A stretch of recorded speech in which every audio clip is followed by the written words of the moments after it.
Scrooge trembled more and more.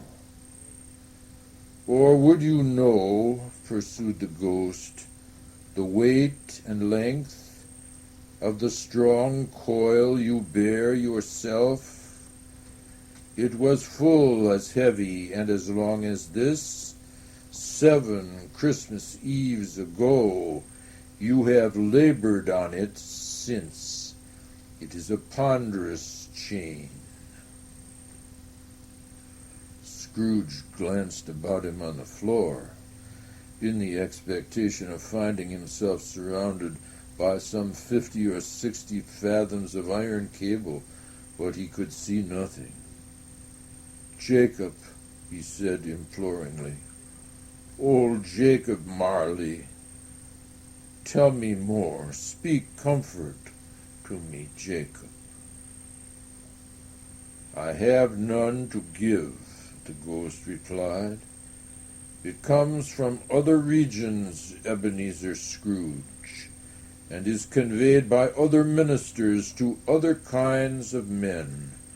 Nor can I tell you what I would.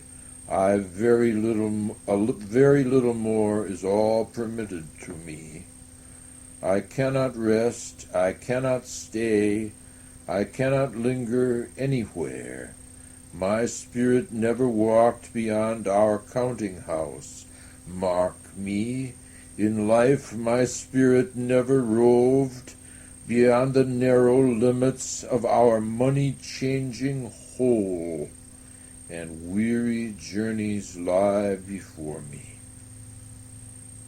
It was a habit with Scrooge, whenever he became thoughtful, to put his hands in his breeches pockets. Pondering on what the ghost had said, he did so now, but without lifting up his eyes or getting off his knees. "You must have been very slow about it, Jacob," Scrooge observed in a businesslike manner, though with humility and deference. "Slow," the ghost repeated. 7 years dead," mused Scrooge, "and traveling all the time?" "The whole time," said the ghost. "No rest, no peace. Incessant torture of remorse." "You travel fast," said Scrooge. "On the wings of the wind," replied the ghost. "You might have got over a great quantity of ground in 7 years," said Scrooge. The ghost, on hearing this, set up another cry, and clanked its chain so hideously in the dead silence of the night that the ward would have been justified in indicting it for a nuisance. "O captive bound and double-ironed," cried the phantom, "not to know that ages of incessant labor by immortal creatures for this earth must pass into eternity before the good of which it is susceptible is all developed. Not to know that any Christian spirit, working kindly in its little sphere, whatever it may be, will find its mortal life too short for its vast means of usefulness. Not to know that no space of regret can make amends for one life's opportunities misused. Yet such was I. Oh, such was I." "But you were always a good man of business, Jacob," faltered Scrooge, who now began to apply this to himself. "Business," cried the ghost, wringing its hands again. "Mankind was my business. The common welfare was my business. Charity, mercy, forbearance, and benevolence. were all my business. The dealings of my trade were but a drop of water in the comprehensive ocean of my business. It held up its chain at arm's length, as if that were the cause of all its unavailing grief, and flung it heavily upon the ground again. At this time of the rolling year, the spectre said, I suffer most. Why did I walk through crowds of fellow beings with my eyes turned down, and never raised them to that blessed star which led the wise men to a poor abode? Were there no poor homes to which its light would have conducted me? Scrooge was very much dismayed to hear the spectre going on at this rate, and began to quake exceedingly. Hear me, cried the ghost, my time is nearly gone. I will, said Scrooge, but don't be hard upon me. Don't be flowery, Jacob, pray. How is it that I appear before you in a shape that you can see? I may not tell. I have sat invisible beside you many and many a day. It was not an agreeable idea. Scrooge shivered and wiped the perspiration from his brow. That is no light part of my penance, pursued the ghost. I am here tonight to warn you that you have yet a chance and hope of escaping my fate, a chance and hope of my procuring Ebenezer. You were always a good friend to me, said Scrooge. Thankee. You will be haunted, resumed the ghost, by 3 spirits. Scrooge's countenance fell almost as low as the ghost's had done. Is that the chance and hope you mentioned, Jacob? He demanded in a faltering voice. It is. I think I'd rather not, said Scrooge. Without their visit, said the ghost, you cannot hope to shun the path I tread. Expect the first tomorrow, when the bell tolls 1. Couldn't I take 'em all at once and have it over, Jacob? Hinted Scrooge. Expect the second on the next night at the same hour, the third upon the next night, when the last stroke of 12 has ceased to vibrate. Look to see me no more, and look that for your own sake you remember what has passed between us. When it had said these words, the spectre took its wrapper from the table and bound it round its head as before. Scrooge knew this by the smart sound its teeth made when the jaws were brought together by the bandage. He ventured to raise his eyes again, and found his supernatural visitor confronting him in an erect attitude, with its chain wound over and about its arm. The apparition walked backward from him, and at every step it took, the window raised itself a little, so that when the spectre reached it, it was wide open.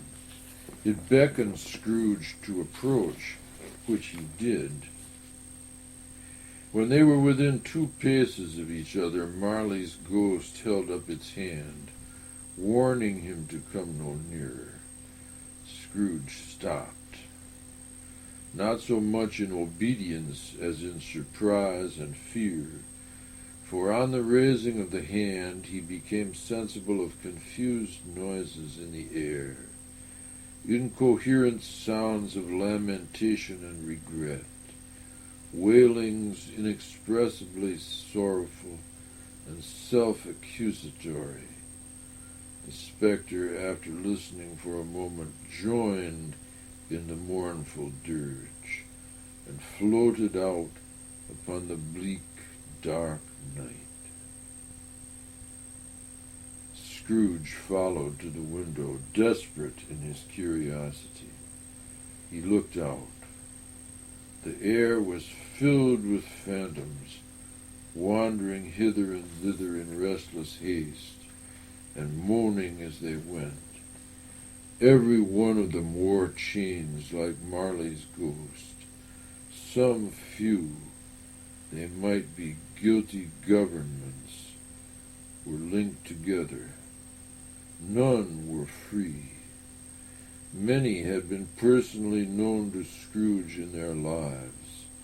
He had been quite familiar with one old ghost in a white waistcoat, with a monstrous iron safe attached to its ankle, who cried piteously at being unable to assist a wretched woman with an infant, whom it saw below upon a doorstep.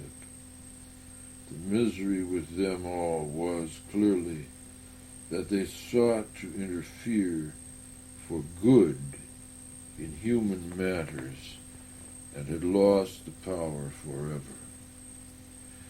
Whether these creatures faded into mist, or mist enshrouded them, he could not tell. But they and their spirit voices faded together, and the night became as it had been when he walked home. Scrooge closed the window and examined the door by which the ghost had entered.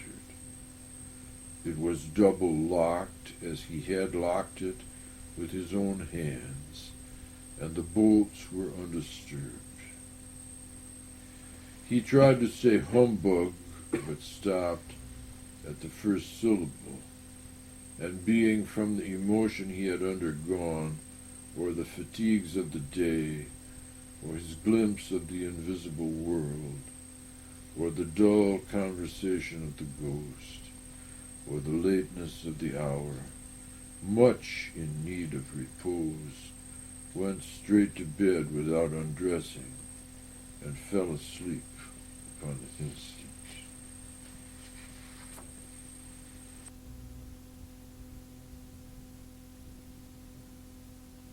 Stave 2, the first of the three spirits. When Scrooge awoke, it was so dark that, looking out of the bed, he could scarcely distinguish the transparent window from the opaque walls of his chamber. He was endeavoring to pierce the darkness with his ferret eyes when the chimes of a neighboring church struck the 4 quarters, so he listened for the hour. To his great astonishment, the heavy bell went on from 6 to 7, and from 7 to 8, and regularly up to 12, then stopped. It was past 2 when he went to bed. The clock was wrong. An icicle must have got into the works. 12. He touched the spring of his repeater to correct this most preposterous clock. Its rapid little pulse beat 12 and stopped. "Why, it isn't possible," said Scrooge, "that I can have slept through a whole day and far into another night. It isn't possible that anything has happened to the sun, and this is 12 at noon." The idea being an alarming one, he scrambled out of bed and groped his way to the window. He was obliged to rub the frost off with the sleeve of his dressing gown before he could see anything, and could see very little then. All he could make out was that it was still very foggy and extremely cold, and that there was no noise of people running to and fro, and making a great stir, as there unquestionably would have been if night had beaten off bright day and taken possession of the world. This was a great relief, because 3 days after sight of this first of exchange, pay to Mr. Ebenezer Scrooge or his order, and so forth, would have become a mere United States security if there were no days to count by. Scrooge went to bed again and thought and thought and thought it over and over, and could make nothing of it. The more he thought, the more perplexed he was, and the more he endeavored not to think, the more he thought. Marley's ghost bothered him exceedingly. Every time he resolved within himself, after mature inquiry, that it was all a dream, his mind flew back again like a strong spring released to its first position, and presented the same problem to be worked all through. Was it a dream or not? Scrooge lay in this state until the chime had gone 3/4 more. Then he remembered, on a sudden, that the ghost had warned him of a visitation when the bell tolled 1. He resolved to lie awake until the hour was past, and considering that he could no more go to sleep than go to heaven, this was, perhaps, the wisest resolution in his power. The quarter was so long that he was more than once convinced he must have sunk into a doze unconsciously and missed the clock. At length it broke upon his listening ear. Ding-dong. 1/4 past, said Scrooge, counting. Ding-dong. 1/2 past, said Scrooge. Ding-dong. 1/4 to it, said Scrooge. Ding-dong. The hour itself, said Scrooge triumphantly, and nothing else. He spoke before the hour bell sounded, which it now did, with a deep, dull, hollow, melancholy 1. Light flashed up in the room upon the instant, and the curtains of his bed were drawn. The curtains of his bed were drawn aside, I tell you, by a hand. Not the curtains at his feet, nor the curtains at his back, but those to which his face was addressed. The curtains of his bed were drawn aside, and Scrooge, starting up into a half-recumbent attitude, found himself face to face with the unearthly visitor who drew them, as close to it as I am now to you, and I am standing in the spirit at your elbow. It was a strange figure, like a child, yet not so like a child as like an old man, viewed through some supernatural medium, which gave him the appearance of having receded from the view, and being diminished to a child's proportions. Its hair, which hung about its neck and down its back, was white, as if with age, and yet the face had not a wrinkle in it, and the tenderest bloom was on the skin. The arms were very long and muscular, the hands the same, as if its hold were of uncommon strength. Its legs and feet, most delicately formed, were like those upper members, bare. It wore a tunic of the purest white, and round its waist was bound a lustrous belt, the sheen of which was beautiful. It held a branch of fresh green holly in its hand, and in singular contradiction of that wintry emblem, had its dress trimmed with summer flowers. But the strangest thing about it was that from the crown of its head there sprung a bright, clear jet of light, by which all this was visible, and which was doubtless the occasion of its using, in its duller moments, a great extinguisher for a cap, which it now held under its arm. Even this, though, when Scrooge looked at it with increasing steadiness, was not its strangest quality.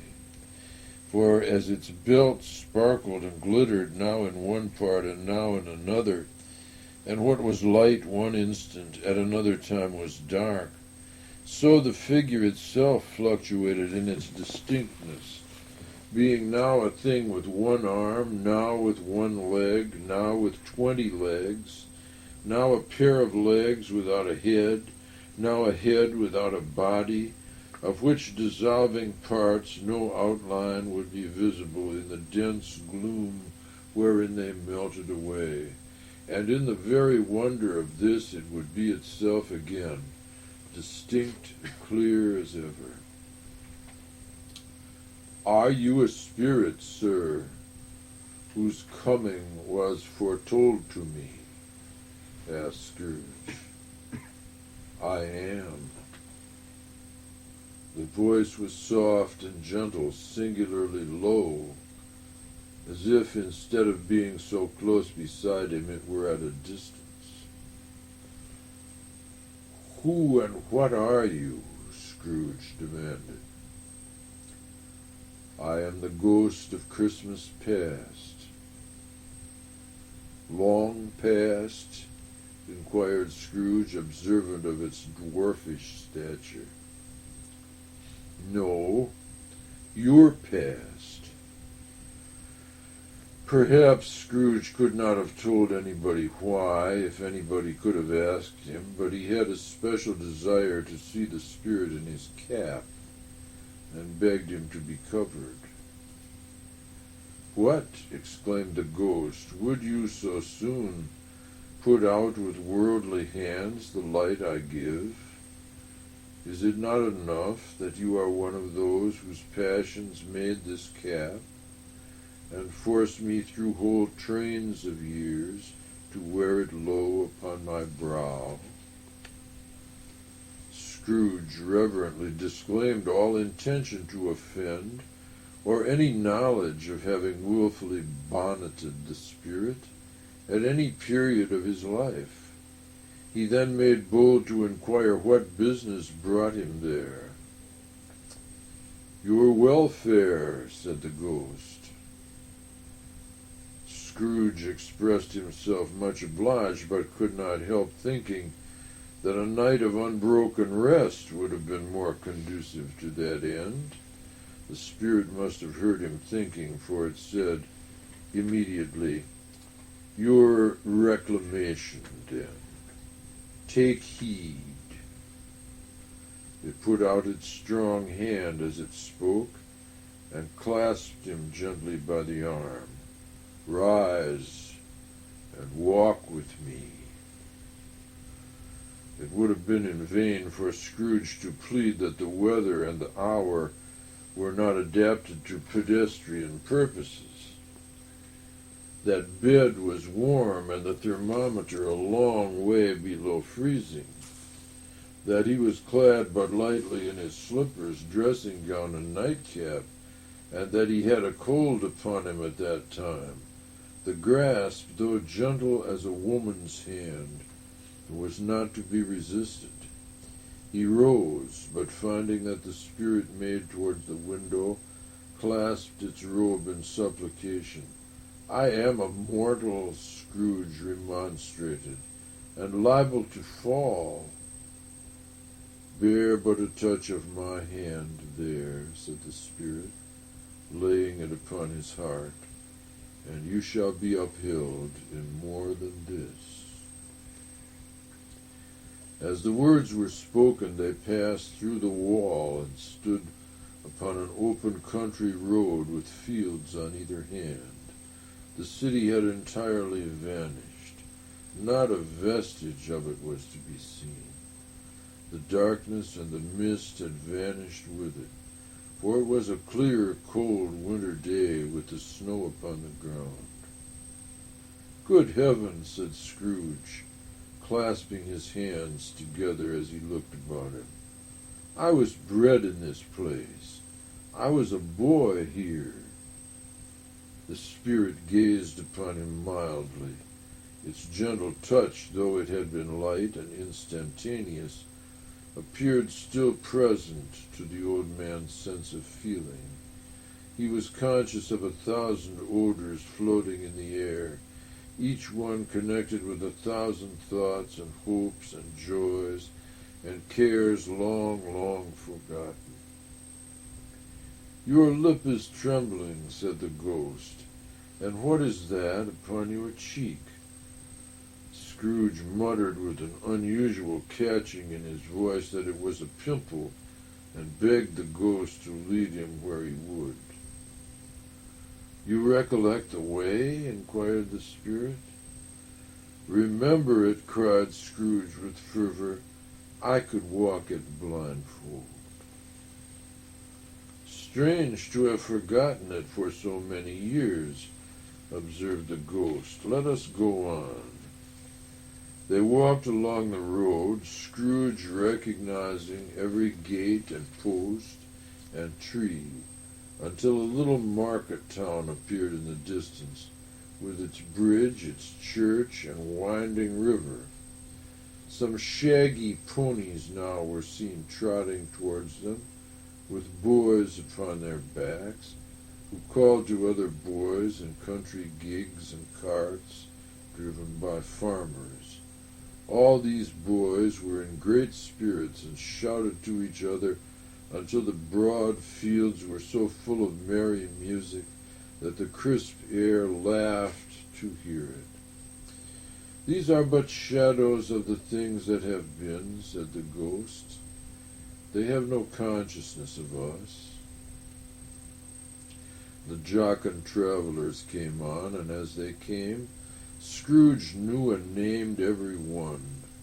Why was he rejoiced beyond all bounds to see them? Why did his cold eye glisten, and his heart leap up as they went past? Why was he filled with gladness when he heard them give each other Merry Christmas as they parted at crossroads and byways for their several homes? What was Merry Christmas to Scrooge? Out upon Merry Christmas, what good had it ever done to him?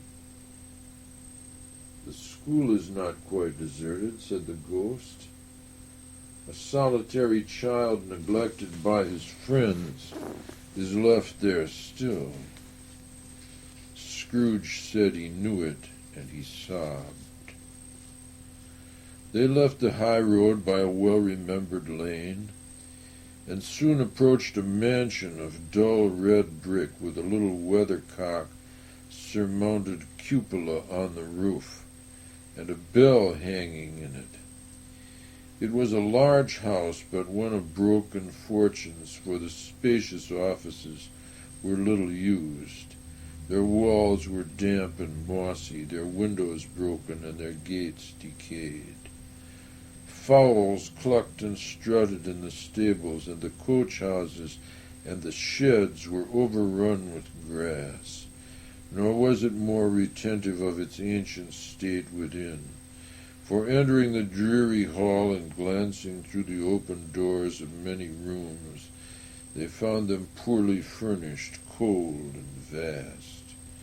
There was an earthly savor in the air, a chilly bareness in the place, which associated itself somehow with too much getting up by candlelight and not too much to eat. They went, the ghost and Scrooge, across the hall to a door at the back of the house.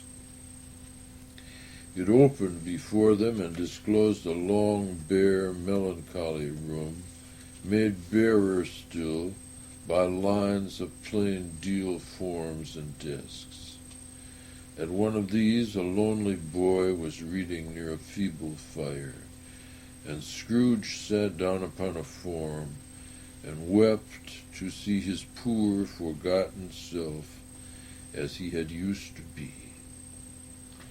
Not a latent echo in the house, not a squeak and scuffle from the mice behind the paneling, not a drip from the half-thawed water-spout in the dull yard behind, not a sigh among the leafless boughs of one despondent poplar, not the idle swinging of an empty storehouse door, no, not a clicking in the fire, but fell upon the heart of Scrooge with softening influence, and gave a freer passage to his tears. The Spirit touched him upon the arm, and pointed to his younger self, intent upon his reading. Suddenly a man in foreign garments, wonderfully real and distinct to look at, stood outside the window with an axe stuck in his belt, and leading by the bridle an ass laden with wood. "Why, it's Ali Baba!" Scrooge exclaimed in ecstasy. "It's dear old honest Ali Baba." Yes, I know. One Christmas time, when yonder solitary child was left here all alone, he did come for the first time just like that. Poor boy. "And Valentine," said Scrooge, "and his wild brother Orson, there they go. And what's his name who was put down in his drawers asleep at the gate of Damascus? Don't you see him? And the Sultan's groom, turned upside down by the genie. There he is upon his head. Serve him right. I'm glad of it.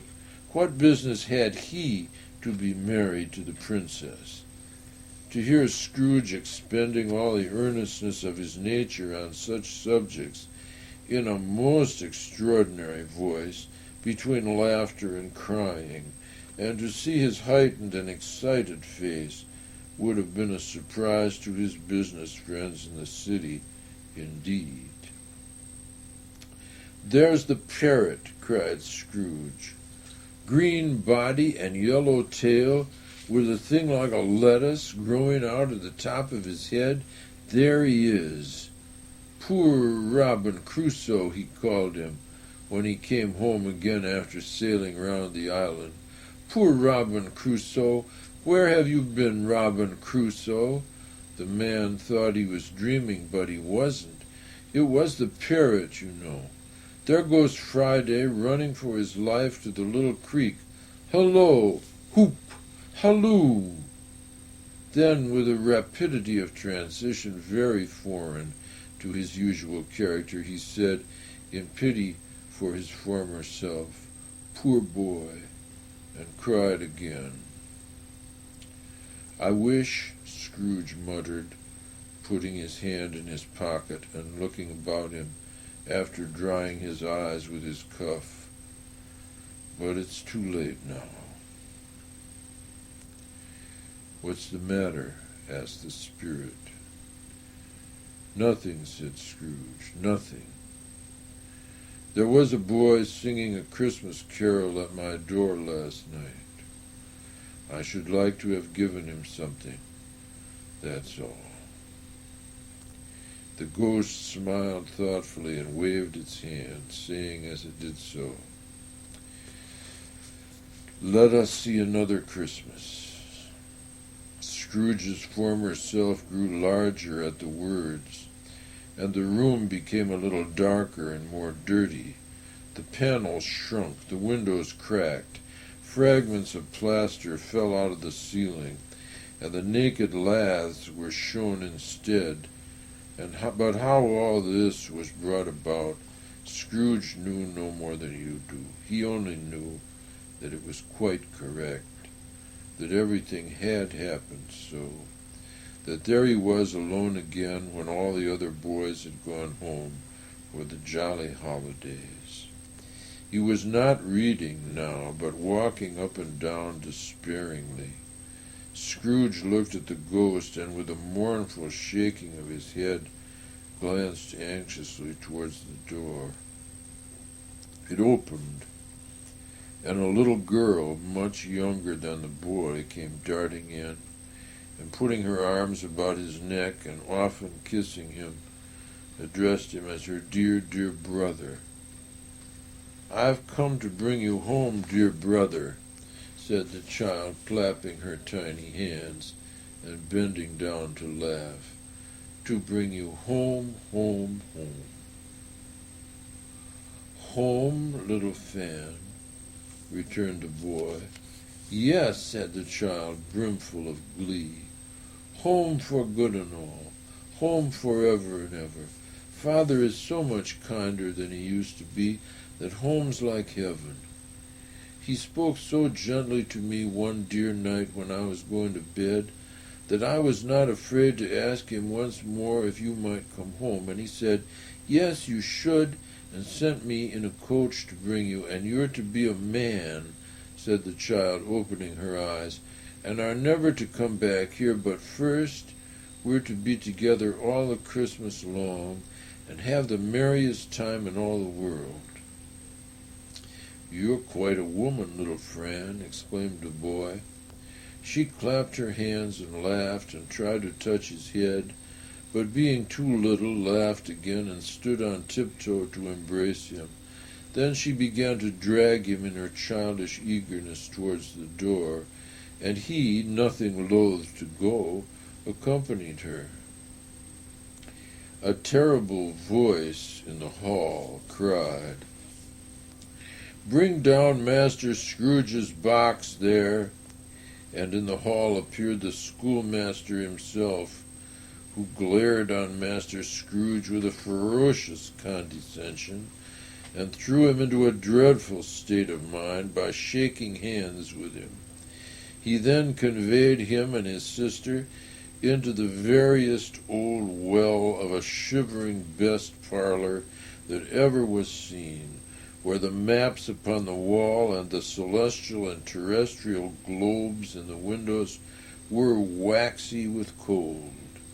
Here he produced a decanter of curiously light wine and a block of curiously heavy cake, and administered installments of those dainties to the young people, at the same time sending out a meager servant to offer a glass of something to the post-boy, who answered that he thanked the gentleman, but if it was the same tap as he had tasted before, he'd rather not.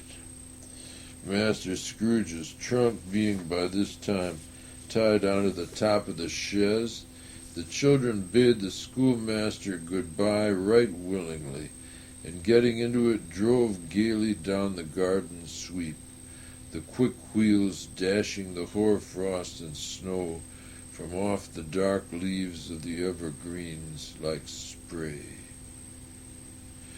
"Always a delicate creature, whom a breath might have withered," said the ghost, "but she had a large heart." "So she had," cried Scrooge. "You're right. I will not gainsay it, spirit. God forbid." "She died a woman," said the ghost, "and had, as I think, children." "One child," Scrooge returned. "True," said the ghost. "Your nephew."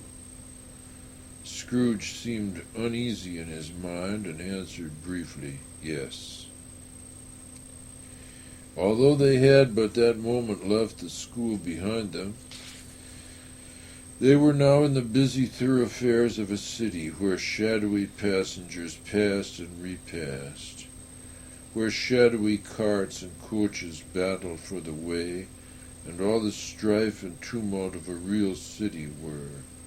It was made plain enough by the dressing of the shops that here too it was Christmas time again, but it was evening, and the streets were lighted up. The ghost stopped at a certain warehouse door and asked Scrooge if he knew it. "Know it," said Scrooge. "Was I apprenticed here?" They went in, at sight of an old gentleman in a Welsh wig, sitting behind such a high desk that if he had been 2 inches taller, He must have knocked his head against the ceiling. Scrooge cried in great excitement, "Why, it's old Fezziwig! Bless his heart, it's Fezziwig alive again."